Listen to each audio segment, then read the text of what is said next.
Hi guys, so quick video. Again, another quick video. I really hope this one's fast. But we'll see if we can keep it under 3 minutes. So, a big question that I get, a big question that a lot of other trainers get is, how can you say that an e-collar is humane if you use it at a high level to correct a dog? I'm glad you asked, random hypothetical human. Because yes, we correct dogs on a high level with an e-collar. We do. So like I said, I've always been up front with this, that I train with e-collars. So this is the ecollar Technologies Easy Educator. Normally it's bright yellow, but I spray painted it. That's not relevant, but when you see pictures online or whatever. So I'd say 90% of the time when I was training with the e-collar to condition the dog to the e-collar, 90% of the time was at a level 12 or below. So just for reference, I can't feel a 12 on my face. So like if I put the contact points into my face, I can't even feel a 12. I can't feel it until like 16, 17. And on my hand, I can't feel it until like a 23. So we're talking like really low levels here. So when you're training and conditioning a dog to an e-collar, and training the dog to obey commands and things, you're using very low level. It's more of a pressure on, pressure off thing. It's more like a tickle because, and I'm not gonna go into the differences between a high quality and a crap e-collar. I've done that before. Cassie, restrain yourself. Okay, we're not gonna go there. If you want to know more about the differences between a garbage e-collar and a quality e-collar, go to my YouTube channel and find my video on e-collars. Anyway, so it's more of a pressure on, pressure off situation. And once the dog is trained to the e-collar, you really never have to use it. You can leave it on for insurance. With Sky, she always wears hers when she's out of her crate, or out of the house. She's a lot of the times will wear it in the house because she's still learning commands. She's still proofing commands. But Abe never really wears his because he doesn't need it anymore. But anyway, approaching 3 minutes. But yes, sometimes we correct at a high level with an e-collar. Sometimes that's a 60, sometimes that's a 70, sometimes it's 100. You know, and this collar goes up to 100. It's not fun, it's not pretty, no one enjoys doing it. But when you're balancing, and random hypothetical human, you're asking me, how can that be humane? You say that an e-collar is humane. How can that be humane?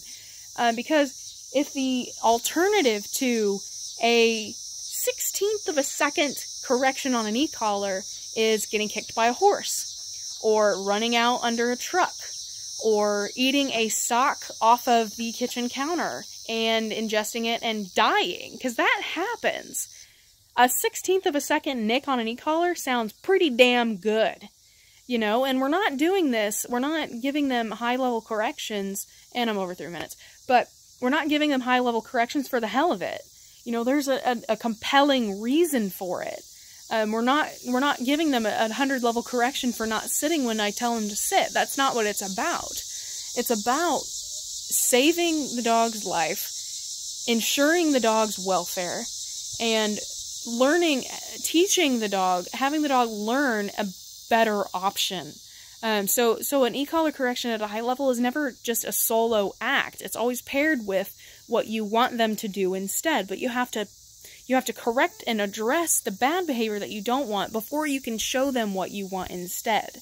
So, for example, Sky, when she came here, wanted to eat horse poop.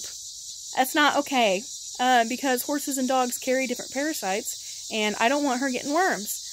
She's on a monthly wormer, but that's not the point. I don't want her eating horse poop. I just don't. It's going to make her stomach upset, and I just don't want to deal with it.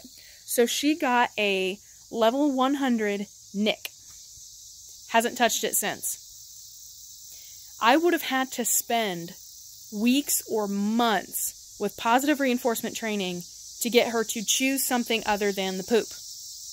If I can even do it with positive reinforcement training, because maybe horse poop to a dog is a delicacy, and nothing that I can offer can be more rewarding than taking a big-ass bite of that shit. Sorry. I'm so sorry. I need to wash my mouth. But anyway, so that's why I can claim that the e-collar is very humane and still with a good conscience, correct my dog at a level 100. Because the alternative is so much worse. And I think I've corrected her at a level 100 like twice, ever. And Abe like 3 times, ever. So it's not a common occurrence. It happens in, you know, if you add up all the time that she will feel in her lifetime, more than a level 40 on that e-collar, in her entire lifetime, it's going to be less than 30 seconds. Total. In her life. Compare that to the discomfort that she would feel having a very upset stomach for the whole night, even longer, after eating a big pile of horse poop, or feeling discomfort in a cast with her leg in a cast after being run over by a car, being dead, getting kicked by a horse. You know, there's things that are good in life, there's things that are uncomfortable in life, and there's things that will end your life. So I'm very willing to give my dog something uncomfortable to keep her alive, keep her safe, keep her confident in me, you know, all these different things. But that's how I can claim with a good conscience that an e-collar is humane, and then turn around and give a high-level correction. So, questions, let me know. I'm always up for discussion, as long as you're not a jerk about it. I won't be a jerk about it. You don't be a jerk about it. We'll all be happy and not be jerks. So, whew, 6.5 minutes. I'm sorry. One of these days I'll get it. Probably not, though. Anyway, questions, let me know. Always up for discussion. Toodles.